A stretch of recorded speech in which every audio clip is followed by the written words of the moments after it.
चलिए बच्चों, आज हम बात करेंगे physical properties of nitrogen family. तो प्रीवियस लेक्चर में मैंने डिस्कशन किया था इलेक्ट्रोनेगेटिविटी के बारे में, इलेक्ट्रॉनिफिटी के बारे में, आयनाइजेशन एनर्जी के बारे में डिस्कशन किया था। आज उसी लेक्चर को आगे कंटिन्यू करते हुए आगे हम बात करेंगे physical properties of nitrogen family के बारे में। तो एक एक पॉइंट को हम एक्सप्लेन करते जा रहे हैं बच्चों, आप उसको समझते जाइए। तो चलिए पहले हम बात करते हैं मेटेलिक कैरेक्टर। मेटेलिक कैरेक्टर, यदि मेटेलिक कैरेक्टर की बात करें तो मेटेलिक का मतलब क्या होता है, तो जो आसानी से इलेक्ट्रॉन को क्या करे, लूज करे। मीन क्या होता है, मेटल का मतलब क्या होता है, जो लॉस ऑफ द इलेक्ट्रॉन। तो जो आसानी से इलेक्ट्रॉन को लॉस करते हैं वो क्या कहलाते हैं, हमारे मेटल कहलाते हैं। तो अगर हम बात करें तो मेटेलिक नाइट्रोजन फैमिली की बात करें तो नाइट्रोजन फैमिली में नाइट्रोजन, फास्फोरस, आर्सेनिक, एंटीमनी और बिस्मथ की बात करें तो ऊपर से नीचे आते हैं, ऊपर से नीचे आते हैं तो हमारा जो मेटेलिक कैरेक्टर क्या होता है, मेटेलिक कैरेक्टर क्या होता है, इंक्रीज होता है। मैंने क्या बताया कि जब भी आप टॉप टू बॉटम आते हैं तो आपका मेटेलिक कैरेक्टर क्या होता है, इंक्रीज होता है। क्यों इंक्रीज होता है, क्योंकि ईएन वैल्यू आपका डिक्रीज होगा, या कह सकते हैं आयनाइजेशन एनर्जी क्या होगा, डिक्रीज होता है। तो हम बात करें नाइट्रोजन और फास्फोरस की बात करें, ये दोनों हमारे क्या होते हैं, नॉन मेटल होंगे। आर्सेनिक, एंटीमनी की बात करें तो हमारे क्या होते हैं, मेटलाइट्स होते हैं। और बिस्मथ की बात करें तो बिस्मथ हमारा क्या होता है, मेटल होता है। आप कह सकते हैं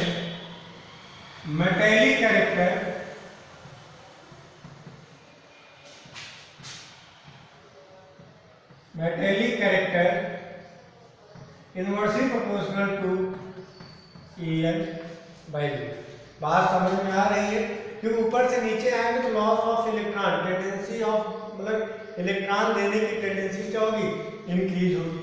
तो ये समझ में आया कि लेफ्ट टू राइट जाते हैं तो मेटेलिक कैरेक्टर क्या होगा, डिक्रीज होगा। और टॉप टू बॉटम आते हैं तो मेटेलिक कैरेक्टर क्या होगा, हमारा इंक्रीज होगा। मीन्स अगर हम बात करें कार्बन फैमिली से नाइट्रोजन फैमिली, नाइट्रोजन से ऑक्सीजन, ऑक्सीजन से हाइड्रोजन की तरफ जाएंगे तो इधर क्या बढ़ेगा, हमारा नॉन मेटेलिक कैरेक्टर बढ़ेगा। क्या बढ़ेगा, non metallic character. Means boron से आप कार्बन फैमिली की तरफ जा रहे हैं, कार्बन से नाइट्रोजन फैमिली, नाइट्रोजन से ऑक्सीजन, ऑक्सीजन से हाइड्रोजन फैमिली की तरफ जा रहे हैं बच्चों, तो वहां हमारा नॉन मेटेलिक कैरेक्टर क्या होगा, इंक्रीज होगा। नॉन मेटेलिक मतलब क्या होता है, जो इलेक्ट्रॉन ले बात समझ में आ रही। तो इलेक्ट्रोनेगेटिविटी का मतलब क्या होता है कि अपने तक इलेक्ट्रॉन लेने की टेंडेंसी।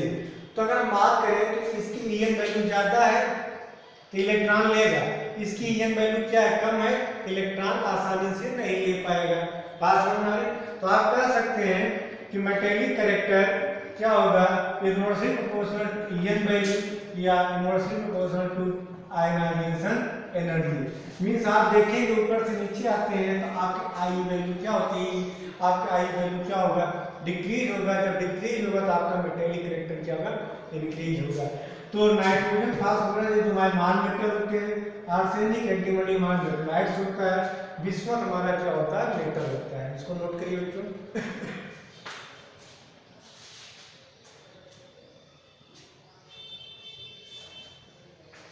चलिए अब आ जाते हैं डेंसिटी के बारे में, थोड़ा सा डिस्कशन कर लेते हैं। इसके बारे में बात करते हैं बच्चों, डेंसिटी के बारे में हम बात कर लेते हैं। अगर डेंसिटी की बात करें तो जो इनकी डेंसिटी जो होगी टॉप टू बॉटम आने पर क्या होगा, इंक्रीज होगा। नाइट्रोजन से ज्यादा फास्फोरस, फास्फोरस से ज्यादा आर्सेनिक, आर्सेनिक से ज्यादा एंटीमनी, एंटीमनी से ज्यादा बिस्मथ। बात समझ में नोट करिए आप लोग। ऐसा क्यों होता है बच्चों, ध्यान सुनिएगा। डेंसिटी इक्वल क्या होता है, मास बाई वॉल्यूम होता है। तो मास के बढ़ने पर क्या होगा, डेंसिटी आपकी इंक्रीज होगी। नाइट्रोजन हमेशा डायटोमिक के फॉर्म में एग्जिस्ट करता है N2, लेकिन फास्फोरस या इनके बात करें तो ये हमारे किसमें होंगे, P4 के फॉर्म में एग्जिस्ट कर रहे हैं। मीन्स यहाँ पे मॉलिक्यूलर मास बढ़ रहा है। जब ये m की वैल्यू बढ़ेगा तो आपकी डेंसिटी भी बढ़ेगी। अगर हम बात करें नाइट्रोजन हमेशा N2 पाया जाता है, फास्फोरस P4 के फॉर्म में एग्जिस्ट करता है। आगे डिस्कशन करेंगे। मीन्स हमारा क्या होगा, डायटोमिक के फॉर्म में होता है, ये हमारा क्या होगा, टेट्रा एटॉमिक के फॉर्म में होगा। तो वॉल्यूम के रिस्पेक्ट में मास तेजी से बढ़ता है, इसी वजह से लेफ्ट टू राइट जाते हैं तो आपकी डेंसिटी क्या होती है बच्चों, बढ़ जाती है। इसको फटाफट नोट करिए, फिर आगे चलते हैं।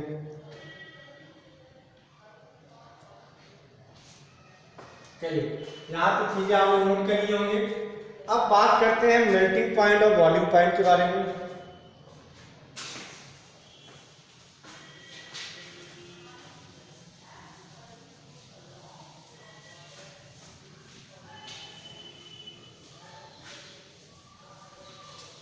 चलिए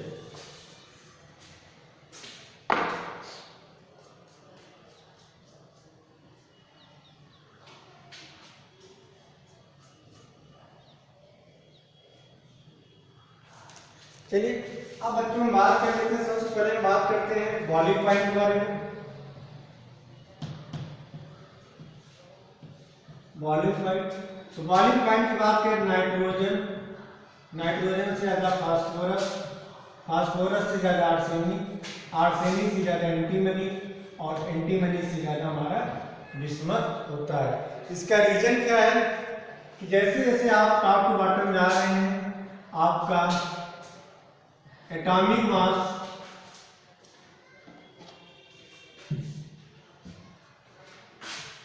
increase, atomic size and atomic mass क्या हो रहा है आपका, एटॉमिक मास आपका इंक्रीज हो रहा है। इस वजह से अगर बात करें तो बॉइलिंग पॉइंट जो होगा, नाइट्रोजन से ज्यादा फास्फोरस, फास्फोरस से आर्सेनिक, आर्सेनिक से एंटीमनी, एंटीमनी से क्या होता है, ज्यादा बिस्मथ का। चलिए आगे हम बात कर लेते हैं मेल्टिंग पॉइंट। मेल्टिंग पॉइंट की बात करें तो नाइट्रोजन से ज्यादा हमारा फास्फोरस, फास्फोरस से ज्यादा आर्सेनिक, आर्सेनिक, लेकिन नाइट्रोजन से फास्फोरस, फास्फोरस से आर्सेनिक हमारा जो मेल्टिंग पॉइंट क्या होता है, इंक्रीज होता है। लेकिन आर्सेनिक से फिर आगे बढ़ेंगे तो हमारा एटॉमिक Sb, Sb के बाद क्या होगा, बिस्मथ। मीन्स नाइट्रोजन से आर्सेनिक की तरफ जा रहे हैं तो आपका मेल्टिंग पॉइंट क्या हो रहा है, इंक्रीज हो रहा है। नाइट्रोजन फास्फोरस, फास्फोरस आर्सेनिक आ रहा है तो आपका मेल्टिंग पॉइंट क्या इंक्रीज हो रहा है। लेकिन जैसे आप आर्सेनिक से आगे बढ़ेंगे तो हमारा जो मेल्टिंग पॉइंट जो होगा वो हमारा क्या होगा, डिक्रीज होगा। तो अगर सीरीज की बात करें तो सबसे ज्यादा मेल्टिंग पॉइंट किसका होता है, आर्सेनिक का होता है। आर्सेनिक के बाद एंटीमनी, एंटीमनी के बाद बिस्मथ, बिस्मथ के बाद फास्फोरस, और सबसे कम किसका होता है, नाइट्रोजन का होता है। बात को समझने की कोशिश करिएगा, बात समझ में आ रही। चलिए यहाँ पे इसका क्यों इंक्रीज होता है, यहाँ पे क्या लिखेंगे, increase atomic size and atomic mass.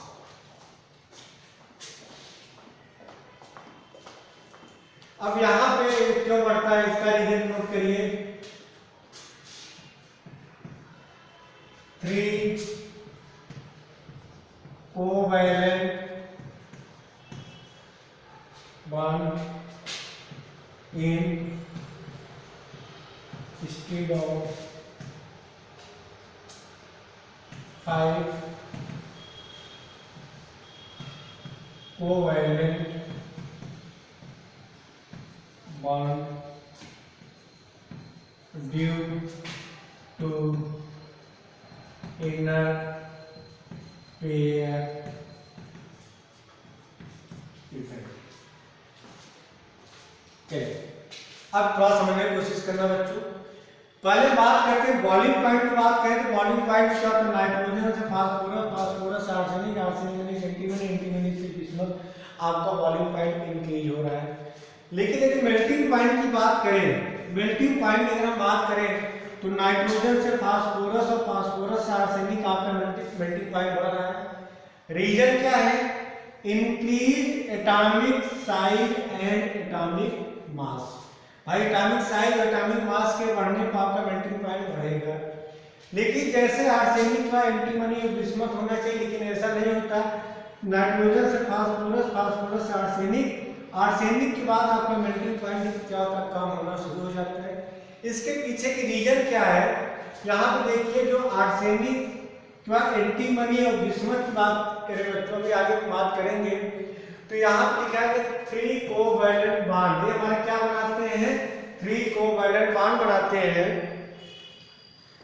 यहाँ पे लिखा है instead of 5 covalent bond due to inert pair effect.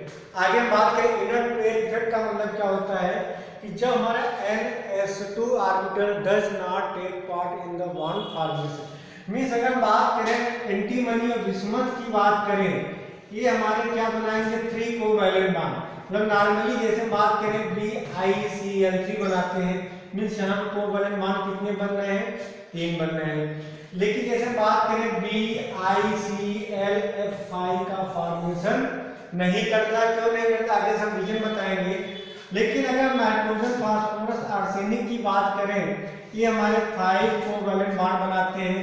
जैसे क्या बनाएंगे, PCl5 बनाएगा, लेकिन ये हमारा BiCl5 का फॉर्मेशन नहीं करता है।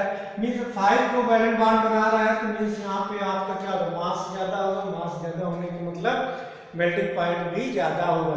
फिर से रीजन समझिएगा कि नाइट्रोजन से फास्फोरस, फास्फोरस से आर्सेनिक जाते हैं, मेल्टिंग पॉइंट इंक्रीज होता है। यहाँ पे लिखा है increase atomic size and atomic mass. लेकिन आर्सेनिक के बाद एंटीमनी बिस्मथ की तरफ कम होने लगता है। इसका रीजन क्या है कि जो एंटीमनी और बिस्मथ जो होते हैं वो हमारे 3 कोवैलेंट बॉन्ड बनाते हैं instead of 5 covalent bond due to inert pair effect. Inert pair effect का मतलब क्या होता है कि जब हमारा NS2 ऑर्बिटल बॉन्ड फॉर्मेशन में पार्टिसिपेट नहीं करता है, उसे क्या बोलते हैं, इनर्ट पेयर इफेक्ट। तो यहाँ पे पूछा जा सकता है कि एंटीमनी और बिस्मथ में क्या पाया जाता है, इनर्ट पेयर इफेक्ट पाया जाता है। मींस इसका NS2 ऑर्बिटल, इसका भी NS2 ऑर्बिटल बॉन्ड फॉर्मेशन में पार्टिसिपेट नहीं करता है।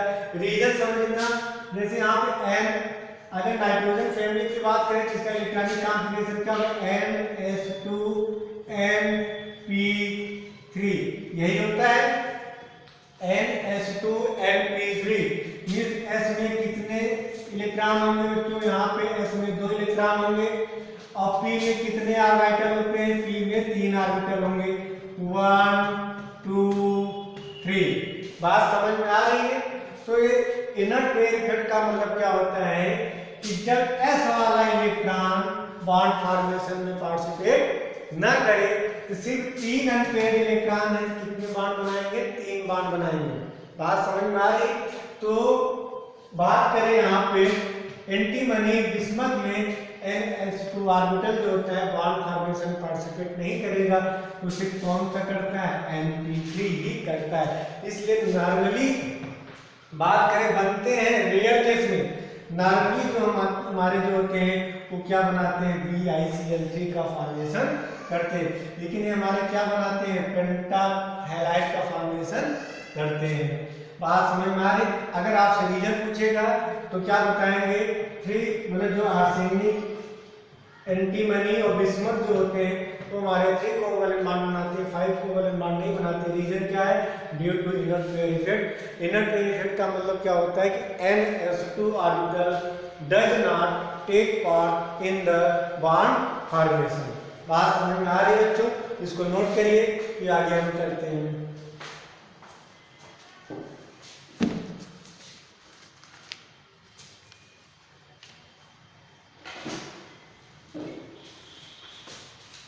चलिए यहाँ तक ये समझ में आ गई होगी बच्चों, आगे आ जाइए।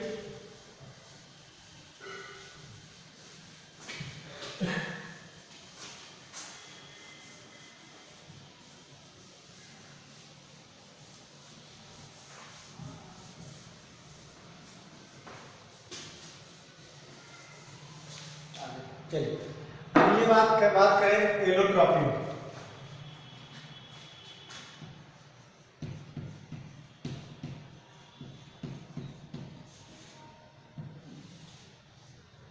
एलोट्रॉप का मतलब क्या होता है, कोई ऐसा एटम एलिमेंट जो एक से ज्यादा फॉर्म में क्या करे, एग्जिस्ट करे। जैसे हम बात करें कार्बन, तो कार्बन क्या होता है हमारा, डायमंड में भी होता है, ग्रेफाइट में भी होता है, फ्लोरेंस में होता है। एक डायमंड की बात करें तो डायमंड क्या होगा हमारा, टेट्राहेड्रल होता है, sp3 होता है। ग्रेफाइट की बात करें या फ्लोरेंस की बात करें तो हमारे क्या होते हैं, sp2 के फॉर्म में होते हैं। तो कार्बन के 3 इलेक्ट्रॉन की बात करें, डायमंड, ग्रेफाइट, फ्लोरेंस। इसी तरह अगर हम बात करें तो नाइट्रोजन की बात करें तो nitrogen, phosphorus, arsenic, antimony, bismuth. तो बात करें नाइट्रोजन का हमारा कोई भी इलेक्ट्रॉन नहीं होता है, बिस्मथ का भी कोई भी इलेक्ट्रॉन नहीं होता है। Means except nitrogen and bismuth are element show allotrope. Means nitrogen और बिस्मथ को छोड़ के बाकी जितने भी आपके तीनों जो होते हैं हमारे एलोट्रॉप देते हैं। तो अगर फास्फोरस की बात करें तो फास्फोरस के 3 एलोट्रॉप पढ़ेंगे आप लोग। एक आपका व्हाइट फास्फोरस, दूसरा आपका रेड, और तीसरा हमारा कौन सा फास्फोरस होता है, ब्लैक फास्फोरस। तो फास्फोरस के 3 इलेक्ट्रॉन होते हैं, व्हाइट फास्फोरस, रेड फास्फोरस और ब्लैक फास्फोरस होता है। तो सबसे ज्यादा रिएक्टिव कौन होता है, व्हाइट फास्फोरस। सबसे कम रिएक्टिव कौन होता है, ब्लैक फास्फोरस। यदि ज्यादा रिएक्टिव होगा तो लेस स्टेबल होगा, ये लेस रिएक्टिव होगा तो मोर स्टेबल होगा। यदि इनके स्ट्रक्चर की बात करें तो P4 के फॉर्म में एग्जिस्ट करते हैं। आगे इसके बारे में हम डिटेल में बात करेंगे कि white phosphorus, red phosphorus, black phosphorus का स्ट्रक्चर क्या होता है। P4 का मतलब क्या होगा,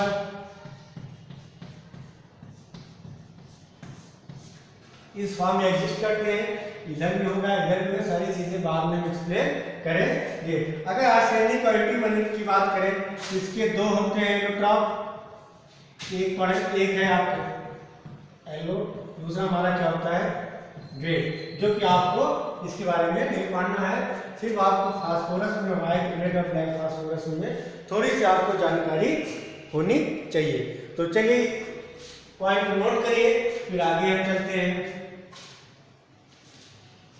चलिए अब हम बात करेंगे बच्चों ऑक्सीडेशन स्टेट, और यहाँ से आपके एग्जाम में पूछा जाता है ऑक्सीडेशन स्टेट से रिलेटेड प्रॉब्लम आपके एग्जाम में पूछे जाते हैं। इस वजह से इस टॉपिक को आप लोग अच्छे से समझने की कोशिश करिएगा।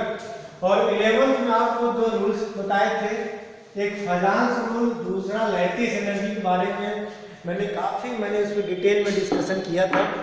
तो फजांस रूल और लैटिस एनर्जी को आप लोग प्रॉपर तरीके से बच्चों देख लीजिएगा, क्योंकि फजांस रूल और लैटिस एनर्जी के बिना आपको पी ब्लॉक में काफ़ी कन्फ्यूजन होंगी। तो एक बार आप लोग नोट्स उठाइए और फजांस रूल, लैटिस एनर्जी वाले टॉपिक को आप लोग अच्छे से देख लीजिए कि वहाँ मैंने क्या क्या चीज़ें मैंने एक्सप्लेन किया हो। थर्मल स्टेबिलिटी क्या है, कोवैलेंट कैरेक्टर क्या है, एसिडिटी, बेसिसिटी, सारे फैक्टर को मैंने एक्सप्लेन किया हूँ। तो उस चीज़ को आप लोग एक बार देखिएगा। चलिए अब हम बात करने जा रहे हैं ऑक्सीडेशन स्टेट। एक पॉइंट सुनना बच्चों, ऑक्सीडेशन स्टेट के बारे में हम डिटेल बात करेंगे, और यहाँ से आपके एग्जाम में प्रॉब्लम पूछे जाते हैं, इसलिए इसको अच्छे तरीके से समझने की कोशिश करिएगा। तो सबसे पहले बात करने जा रहे हैं ऑक्सीडेशन स्टेट।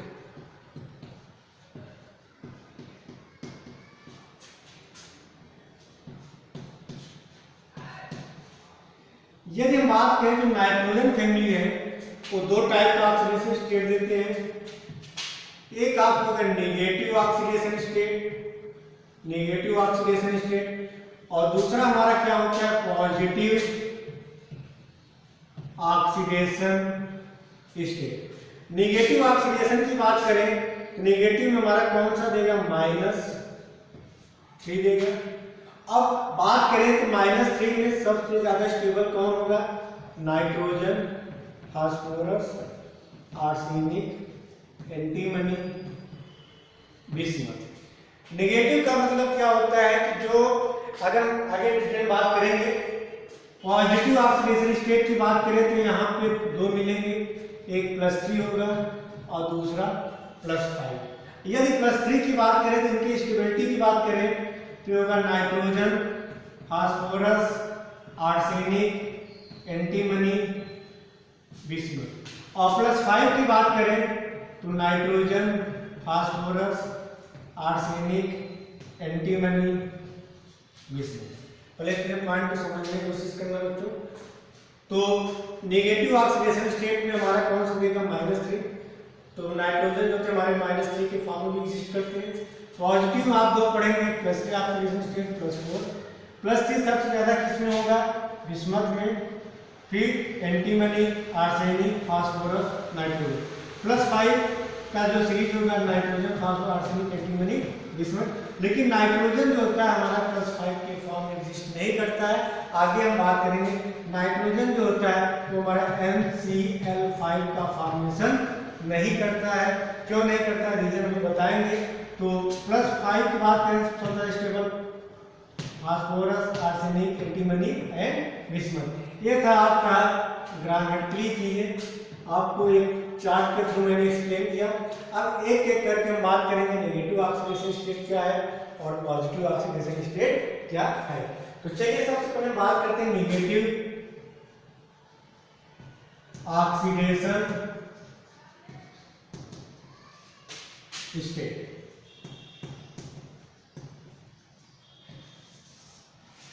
चलिए नेगेटिव ऑक्सीडेशन स्टेट की अगर हम बात करें तो बायो में सुनना, इनका इलेक्ट्रॉनिक कॉन्फ़िगरेशन क्या होता है, NS2Np3। यही टोटल बैलेंस इलेक्ट्रॉन इसके पास कितने हैं, 5।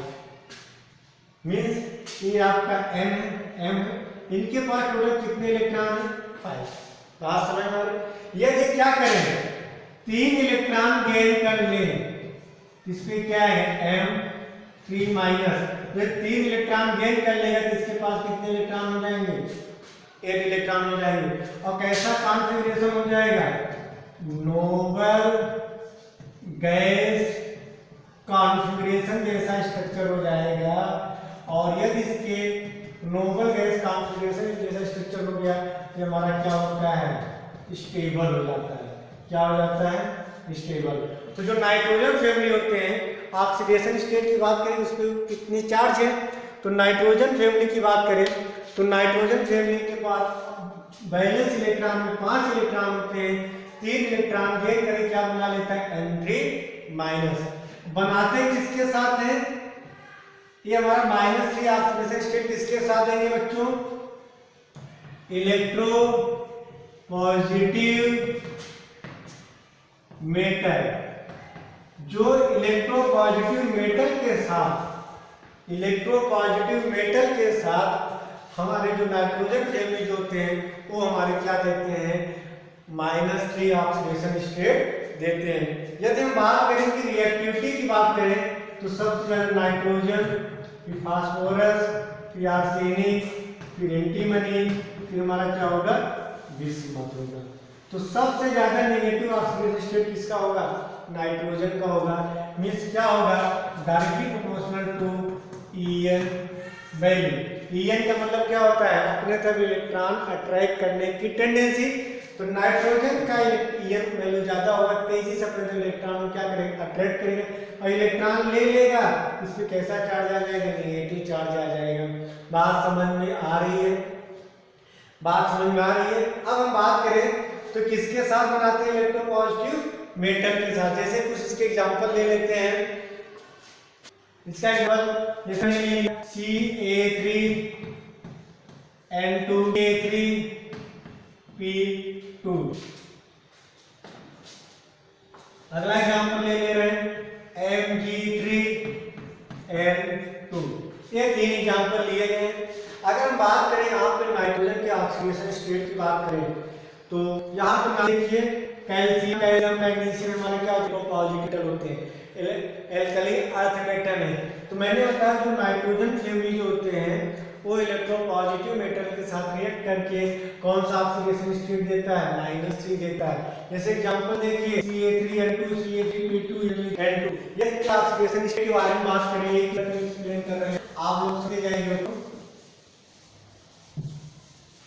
जैसे यहाँ पे आपने ले लिया था Ca3N2, कैल्शियम पे चार्ज क्या होता है +2 × 3, नाइट्रोजन का निकालना है तो क्या लिखेंगे 2x = 0, तो यहाँ +6 2x = 0, तो 2x = क्या हो जाएगा -6, x बराबर क्या आ जाएगा -3।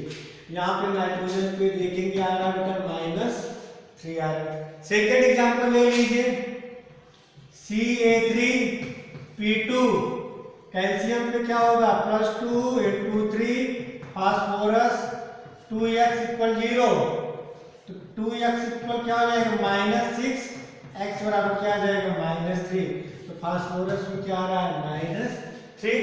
मींस बात करेंगे तो सबसे फास्ट कौन बनाएगा, nitrogen, phosphorus, arsenic, antimony, bismuth.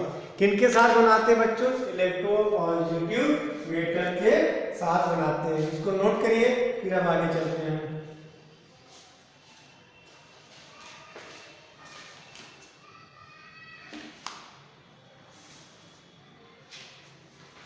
चलिए नोट करिए।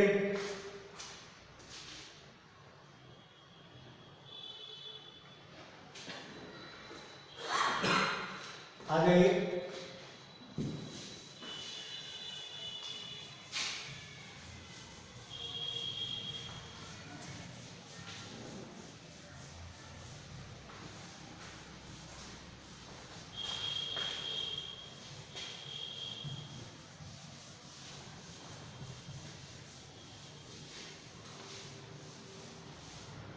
चलिए बच्चों, आज हम बात करने जा रहे हैं पॉजिटिव ऑक्सीडेशन स्टेट के बारे में। Positive oxidation state, positive oxidation state क्या होता है इसके बारे में थोड़ा सा बात करें। ये दो टाइप के होंगे, एक +3, दूसरा है आपका +5। पॉइंट सुनना, +3 कब होगा, जब हमारा जैसे बात करें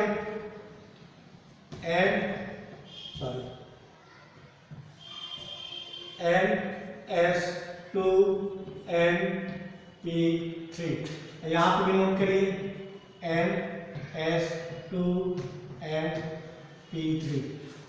हमारा +3 ऑक्सीडेशन स्टेट तब देगा जब हमारा NS2 इलेक्ट्रॉन जो होगा वो बॉन्ड फॉर्मेशन में पार्टिसिपेट न करे। जब हमारा NS2 इलेक्ट्रॉन NS2 वाला इलेक्ट्रॉन बॉन्ड फॉर्मेशन में पार्टिसिपेट नहीं करेगा तो वहां पे हमारा कौन सा ऑक्सीडेशन स्टेट होगा, +3 होगा। तो जैसे जैसे टॉप टू बॉटम आते हैं, जैसे टॉप टू बॉटम आते हैं हमारा +3 की स्टेबिलिटी बढ़ती है। मींस उस केस में हमारा NH2 का जो इलेक्ट्रॉन होता है वो बॉन्ड फॉर्मेशन में पार्टिसिपेट नहीं करता है। तो अगर हम बात करें +3 की बात करें तो इसकी जो स्टेबिलिटी का जो ऑर्डर होगा वो हमारा आगे बात करेंगे। पहले यहाँ देख लीजिए +5 कब देगा बच्चों, जब हमारा NH2 और NP3 बोथ बॉन्ड फॉर्मेशन में पार्टिसिपेट करे। Means both take part in bond formation, तो वहां हमारा कौन सा ऑक्सीडेशन स्टेट देगा, +5 होगा। तो अगर बात करेंगे स्टेबिलिटी की बात करें तो +3 के केस में अगर हम बात करें, +3 केस में बात करें तो नाइट्रोजन, फास्फोरस, फिर आर्सेनिक, फिर एंटीमनी, फिर आपका बिस्मथ। मींस अगर बात करें तो +3 के फॉर्म में सबसे ज्यादा स्टेबल कौन होगा, बिस्मथ। अगर आपसे पूछा जाए bismuth 3 plus antimony, 3 plus arsenic, 3 plus में सबसे ज्यादा स्टेबल कौन होगा? बिस्मथ होगा।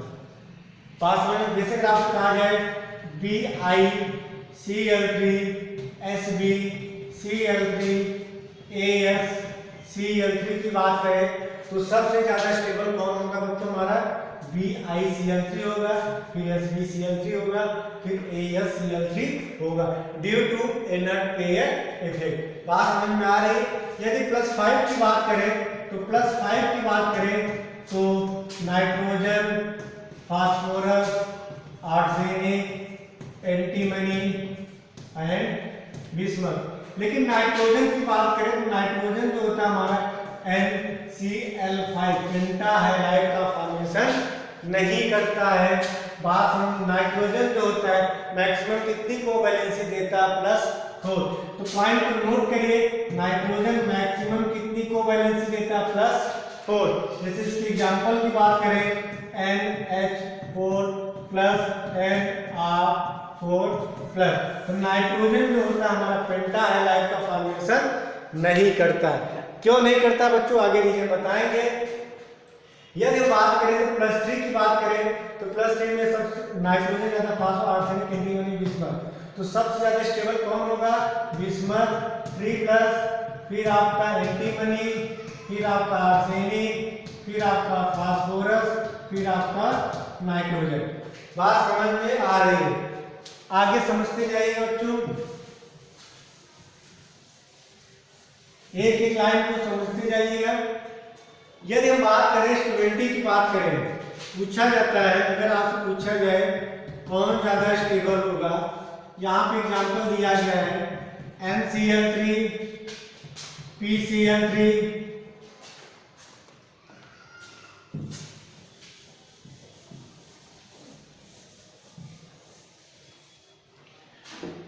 AsCl3 SbCl3 और BiCl3। बेटा यहाँ पे हैलाइड दिया गया, ट्राई हैलाइड दिया गया है, तो सब पे ऑक्सीडेशन स्टेट कितना आएगा? +3 +3 +3 +3 +3। बात समझ में आ रही है? तो सबसे ज्यादा स्टेबल कौन होगा? बात समझ में आ रही? रीजन क्या है? Inert pair effect. बात समझ में आ रही? यदि +5 की बात करें तो +5 में nitrogen, phosphorus, arsenic, antimony, bismuth. लेकिन नाइट्रोजन जो होता है वो हमारा +5 के फॉर्म में एग्जिस्ट नहीं करता। क्यों नहीं करता? तो रीजन बता रहे हैं। ये मैक्सिमम कितना बनाएगा? +4 NH4 प्लस NR4 प्लस। तो मैक्सिमम कोवैलेंसी ऑफ नाइट्रोजन कितना होता है? कितना होता है बच्चों? 4। आपको केमिकल बॉन्डिंग वाले चैप्टर में कोवैलेंसी वाला कंसेप्ट आपको हम एक्सप्लेन किए थे। इतनी पॉइंट को नोट करिए, फिर आगे हम चलते हैं।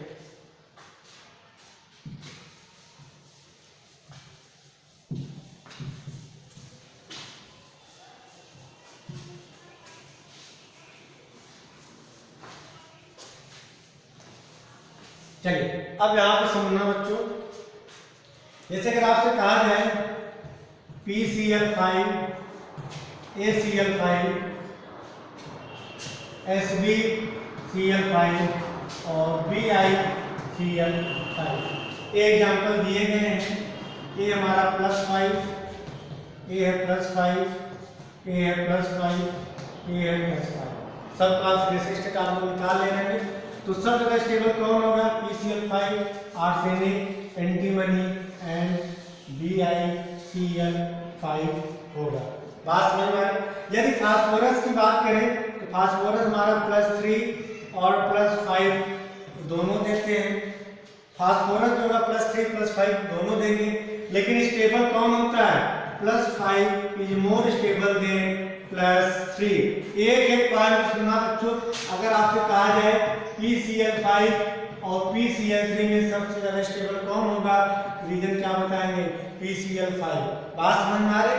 इसी तरह यहाँ पे बात करें BiCl5 और BiCl3 की बात करें तो सबसे ज्यादा स्टेबल कौन होगा? BiCl3 होगा। बात समझ में आ रही? आगे समझो बच्चों, जैसे हम बात करें PCl5 तो हमारा एग्जिस्ट करता है, लेकिन PI5 एग्जिस्ट नहीं करता है। जब इस टाइप की प्रॉब्लम पूछा जाए तो आप सीधा एक आंसर दे दिएगा, due to steric crowding.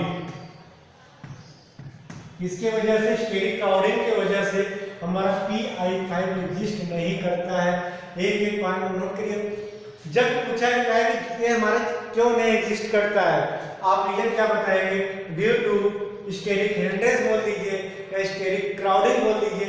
Steric crowding की वजह से PI5 हमारा एग्जिस्ट नहीं करता है नॉर्मल कंडीशन पे। चलिए, यहाँ पे सारी चीजें आपको समझ में आ गया होगा।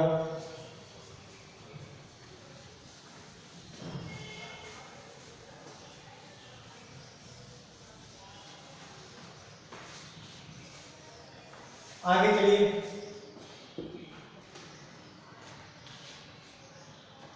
यदि +5 वाले कंपाउंड है, यदि +5 ऑक्सीडेशन वाला कंपाउंड दिया गया है, जैसे एग्जांपल की बात करें तो हमेशा क्या बनाएगा? Covalent compound. क्या बनाएगा बच्चों? Covalent compound. जैसे एग्जांपल की बात करें हम PF5 PCl5 SbF5EC। यदि हमारा कोई भी पेंटा हाइलाइट दिया गया है, क्या दिया है? पेंटा हाइलाइट। पेंटा हाइलाइट दिया गया हो तो जो बॉन्ड बनेगा, कैसा बॉन्ड बनेगा बच्चों? कोवैलेंट बॉन्ड बनेगा। यदि हम बात करें +3 ऑक्सीडेशन स्टेट की बात करें, +3 ऑक्सीडेशन स्टेट की बात करें तो पॉइंट सुनना, ये हमारा आयनिक कंपाउंड भी बनाएगा और कोवैलेंट कंपाउंड भी बनाएगा। आयनिक कंपाउंड किसके साथ बनाएगा? BiF3 SbF3 NCl3 PCl3 arsenic Cl3। Point सुना बच्चों, जो हमारे +3 ऑक्सीडेशन वाले होते हैं तो हमारा आयनिक कंपाउंड भी बनाता है और कोवैलेंट कंपाउंड बनाता है। +5 वाला हमेशा क्या बनाएगा? कोवैलेंट कंपाउंड बनाएगा। इसका रीजन मैंने पहले बताया। आप फजांस रूल आप पढ़ेंगे, 11th वाले नोट्स उठाइए, वहां पे आपको रीजन समझ में आ जाएगा। इतने पॉइंट को नोट करिए, फिर आगे हम डिस्कशन करते हैं।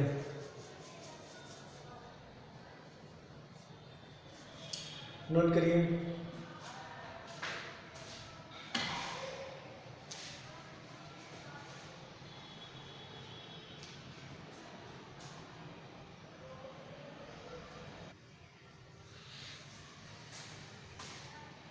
चलिए आगे आ जाइए।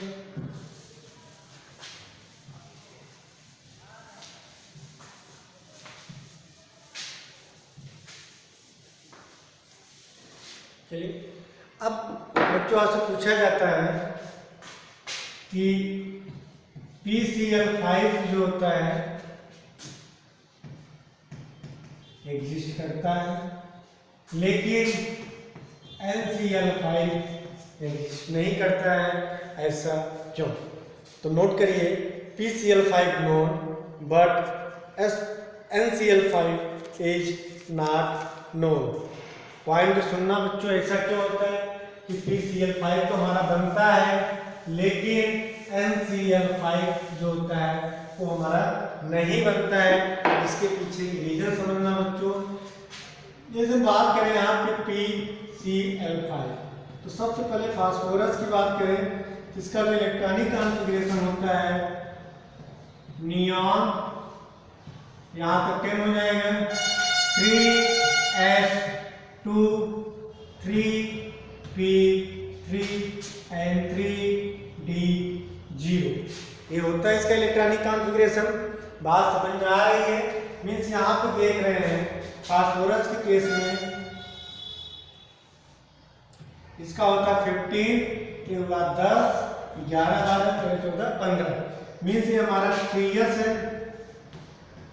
3s के पास कितने इलेक्ट्रॉन है 2। यहाँ पे क्या दिया गया 3p दिया गया है। ये हमारा क्या बच्चों 3p है और यहाँ पे क्या है आपका 3d दिया गया है।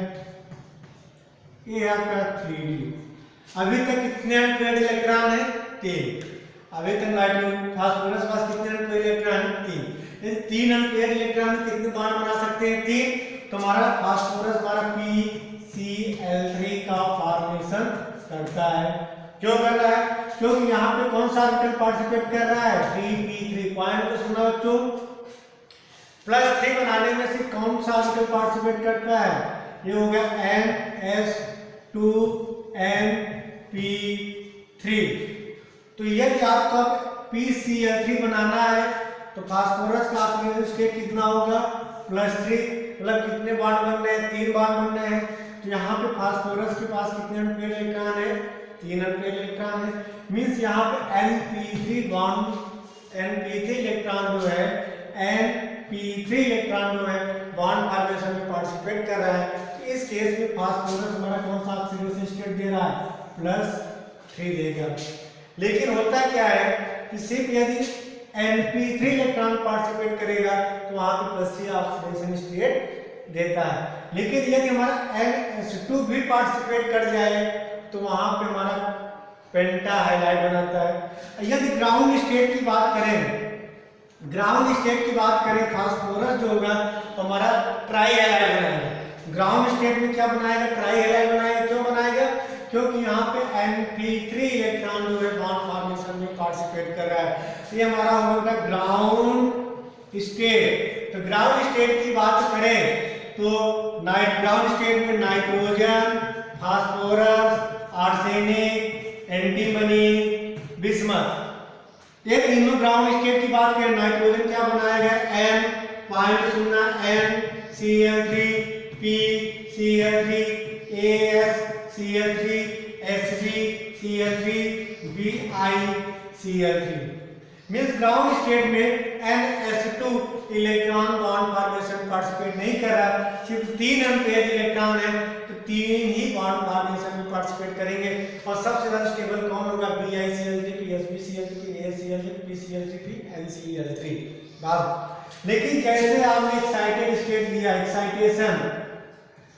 एक्साइटेशन की अगर हम बात करें तो यहाँ पे देखिए 3s 3p 3d सबके लिए प्रिंसिपल क्वांटम नंबर क्या है सेम है। तो क्या होता है एक्साइटेशन स्टेट में इसका एक इलेक्ट्रॉन 3s से किस में आ गया 3d में आ गया। 3s से एक इलेक्ट्रॉन जोड़कर किस में आ गया 3d में आ गया। यहाँ पे देखिए ये होगा 3s 3p और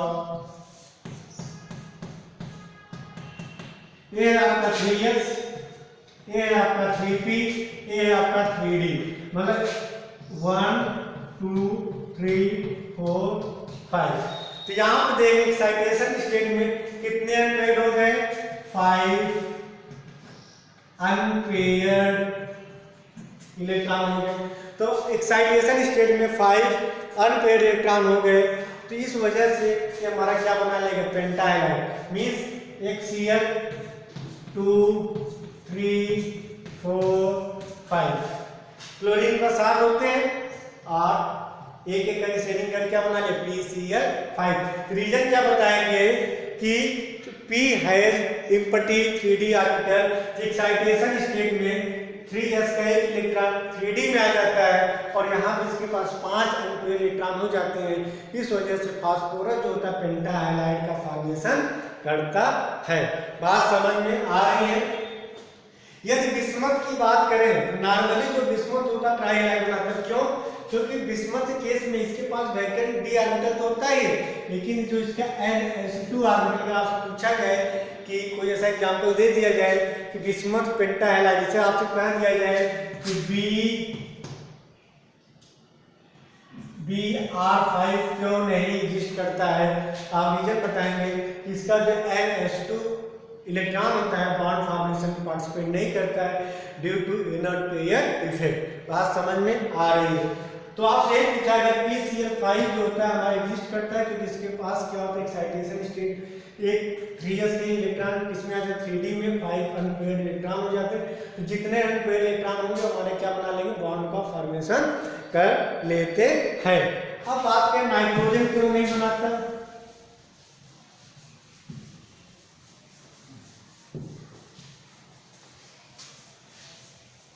अगर नाइट्रोजन की बात करें तो नाइट्रोजन का एटॉमिक नंबर क्या होता है 7। इसे क्या बोलेंगे 1s2 2s2 2p3 1s2 2s2 2p3 ये होता है नाइट्रोजन का। बात समझ में आ रही है। और 2p3 के बाद क्या आता है 3s0। यहां पे देखिए यही लेंगे, आउटर से लेंगे 2s 1 2 3, ये है आपका 2s, ये है आपका 2p और ये आपका क्या है 3s। अगर हम बात करें एक्साइटेशन की बात करें बच्चों, इसके बारे में बात करें एक्साइटेशन की बात करें यहाँ पे तो 2s के इलेक्ट्रॉन 3s में नहीं जाएगा क्योंकि यहाँ पे सेल हमारा क्या हो जाएगा डिफरेंट हो जाएगा। मीन 2s इसका एक यहाँ पे लाने के लिए आपको बहुत ज़्यादा एनर्जी देनी पड़ेगी, मीन्स हायर एनर्जी आपको देनी पड़ेगी। मीन्स हमारा +5 अनपेयर्ड इलेक्ट्रॉन नहीं बना पाता है, किसमें रहता है सिर्फ 3 अनपेयर्ड इलेक्ट्रॉन ही पॉसिबल है। क्योंकि अगर आपको एक 2s से 3s में लाना है, आपने नॉर्मली आपने क्या किया सर 2s से 3s कर दीजिए,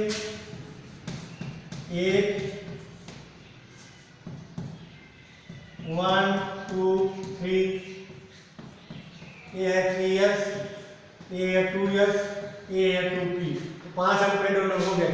लेकिन यहाँ से यहाँ इलेक्ट्रॉन को जम कराने के लिए आपको बहुत ज़्यादा एनर्जी देनी पड़ेगी, इस वजह से ये नहीं बनाता है। आप रीजन क्या बताएंगे कि PCl5 के पास वैकेंट d ऑर्बिटल होता है लेकिन नाइट्रोजन के पास वैकेंट d ऑर्बिटल नहीं होता है।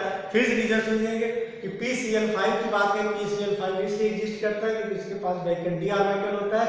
जो 3s का इलेक्ट्रॉन जंप करके 3d में आ जाता है, इसके पास 5 अनपेयर्ड इलेक्ट्रॉन हो जाते हैं और पेंटा हैलाइड का फॉर्मेशन कर लेते हैं। लेकिन नाइट्रोजन के पास वैकेंट d ऑर्बिटल नहीं होता है, इस वजह से इसकी जो अनपेयर्ड इलेक्ट्रॉन कितने होते हैं 3 ही होते हैं। बात समझ में आपको आ रही होगी। तो चलिए इतने पॉइंट को नोट करिए, फिर आगे हम बात करते हैं। चलिए अगला जो प्रॉब्लम पूछा जाता है कि ammonia has higher proton affinity than phosphorus.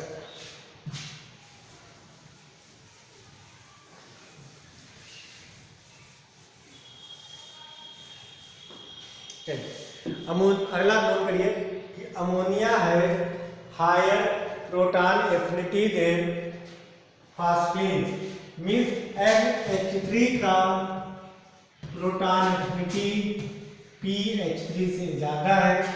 Reason समझो बच्चों, ये है नाइट्रोजन पेन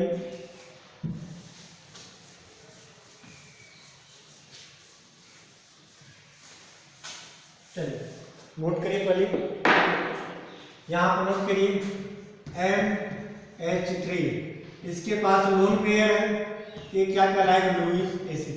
प्रोटॉन एफिनिटी का मतलब क्या है, जो H क्या ले ले बच्चों H+ को ले ले। प्रोटॉन एफिनिटी का मतलब क्या होगा, प्रोटॉन ले ले मींस H को ले ले। लुईस एसिड है तो लुईस एसिड क्या लेगा, प्रोटॉन लेगा H+, मतलब क्या बन जाएगा NH4+। इसी तरह फास्फोरस की बात करें, H+ लेके क्या बना लेगा PH4+। अमोनिया की जो प्रोटॉन एफिनिटी जो होता है वो ज्यादा होता है, इसका रीजन क्या है, ड्यू टू किसके वजह से NH बॉन्ड